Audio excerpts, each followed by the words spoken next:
Hello, I'm Maruk Said, your microbiology guide. Let's explore in-depth micro techniques and uncover groundbreaking insight together on this educational journey into the fascinating realms of microbes. Gene Flow explained: types, examples, and barriers. Table of contents. Introduction to gene flow. Types of gene flow. Gene flow examples in plants.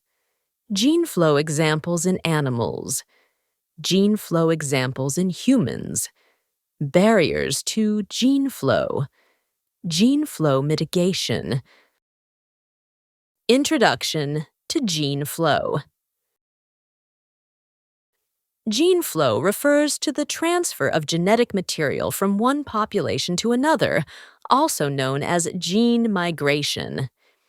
It is one of the key evolutionary processes, working alongside natural selection and genetic drift to shape population structure and patterns of genetic variation among populations.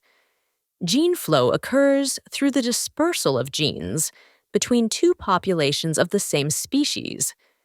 This process involves not only the movement, dispersal, of genetic material, but also the successful integration of immigrant genotypes into the recipient population. Gene flow can happen via the active or passive movement of individual organisms, such as plants or animals, or through the transfer of gametes or seeds. Within a single population, gene flow can enhance genetic diversity by introducing new alleles. Between genetically distinct populations, gene flow can reduce genetic differences by homogenizing the gene pool.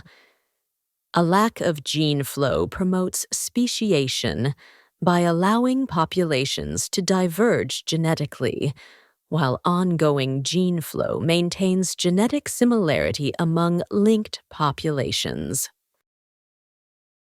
If you have watched till here, don't forget to subscribe to Family of Science Lovers. Press the bell icon button so you are always updated. Types of gene flow. Gene flow can occur between two populations of the same species through migration and is facilitated by two main mechanisms. Number 1, vertical gene transfer. Number 2, horizontal gene transfer. Number 1, vertical gene transfer. Vertical gene transfer is the transmission of genetic material from parents to offspring via cell division or germline division. It ensures the preservation of species identity and occurs in both prokaryotic and eukaryotic organisms. Vertical gene transfer can take place through either sexual or asexual reproduction.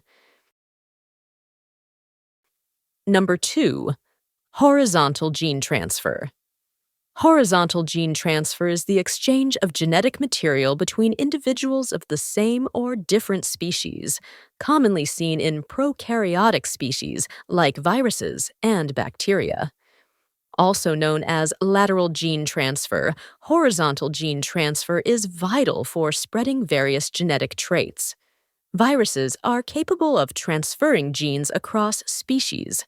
Bacterial genes contribute to processes like photosynthesis, while bacterioviruses may acquire genes encoding toxins. Genes important for antiviral immunity are often taken from eukaryotic cells by eukaryoviruses. Bacteria can cross species boundaries to share plasmids and genes with both living and dead bacterial cells, contributing to the rise of antibiotic-resistant strains.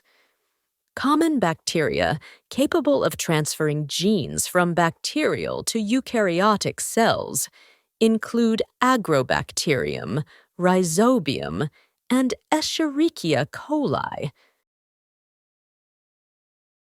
Gene flow examples in plants. In wheat and barley, selfing, self-fertilization, is the main method of seed production, resulting in very low gene flow due to fertilization occurring within the same plant. Oaks and pines, which are often outcrossed and wind-pollinated, exhibit significantly higher levels of gene flow. Plants pollinated by bees show low gene flow, as bees typically visit many flowers on the same plant before moving to a nearby plant, limiting genetic exchange. Modern grains like durum wheat were developed through hybridization processes that involved gene flow between different plant varieties. Lager beer yeast, Saccharomyces pastorianus, is a hybrid species formed through gene flow between two different yeast species, one of which is more tolerant to cold temperatures. Gene flow examples in animals.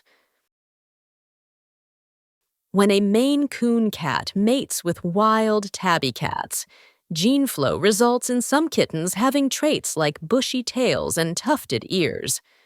Red parrots introduced to a remote jungle area inhabited only by blue parrots contribute new color variations to the jungle parrot gene pool through gene flow.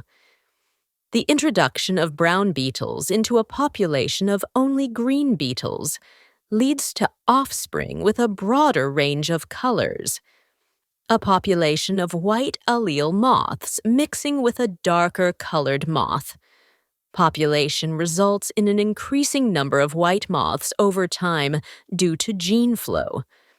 When tigers with enhanced night vision breed with a population that has less sensitive eyesight, gene flow eventually produces a population with improved night vision. Hummingbird-mediated gene flow can be either low or high depending on their behavior, whether they defend small territories or act as trap liners, flying long distances between pollinations. The North Atlantic blue mussel, Mytilus edulis, shows high levels of gene flow, exchanging several individuals between populations each generation, yet it still maintains a sharp genetic boundary, as revealed by genomic studies. Gene flow examples in humans. At least 13 important genetic regions in non-African humans are inherited from Neanderthals, indicating gene flow from Neanderthals into modern humans. These Neanderthal-derived genetic regions are absent in people of African descent, supporting the occurrence of gene flow after humans migrated out of Africa. In West Africa, the Duffy antigen allele is nearly universal due to its protective effect against malaria, illustrating how gene flow and selection shape population genetics. In contrast, Europeans, where malaria is rare, typically carry the PHIA or PHYB genotypes. The movement of people between regions has led to mixed allele frequencies in some populations.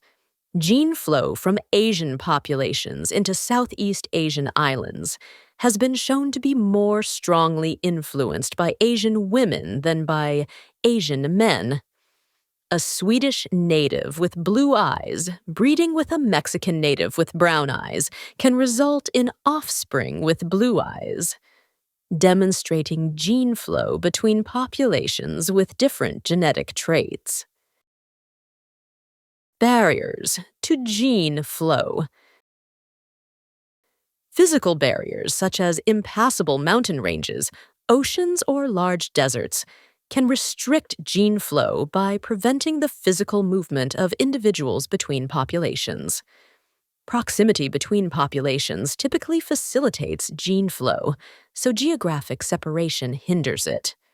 Reproductive behavior incompatibilities among individuals can also hinder gene flow, even in the absence of physical barriers.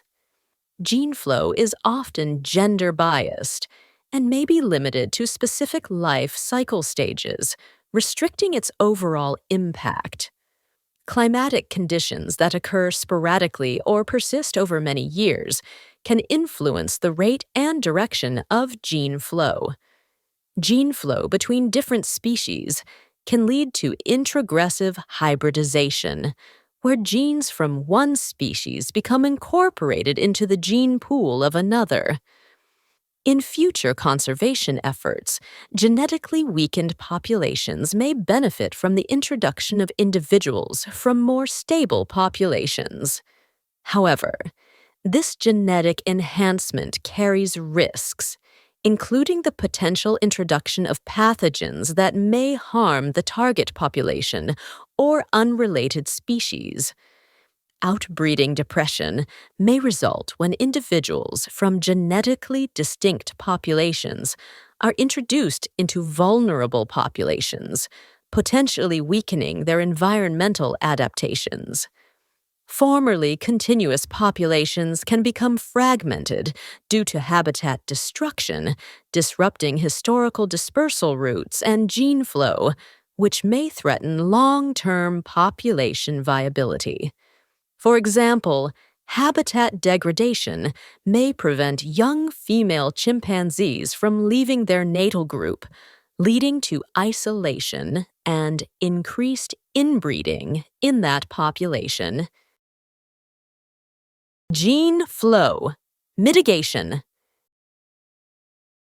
Gene flow mitigation is essential to prevent genetic pollution, which refers to the unintended genetic modification of conventionally bred or wild native plant and animal populations by genetically modified GM organisms. This unintentional gene flow can occur through cross-pollination and crossbreeding between GM and non-GM organisms. Mitigating gene flow is important for addressing biosafety concerns and ensuring agricultural coexistence, where GM and non-GM farming systems can operate side by side without interference. Several major research initiatives are actively exploring ways to control gene flow in plants. Transcontainer is a project focused on developing methods for biocontainment to restrict gene flow from GM organisms. SIGMIE, Sustainable Introduction of GM Crops into European Agriculture, examines the biosafety and environmental impact of introducing genetically modified crops. CoExtra studies the coexistence of GM and non-GM product supply chains, aiming to manage and monitor gene flow between them. Thank you so much for watching. Don't forget to subscribe to my channel, press the bell icon button. Thank you!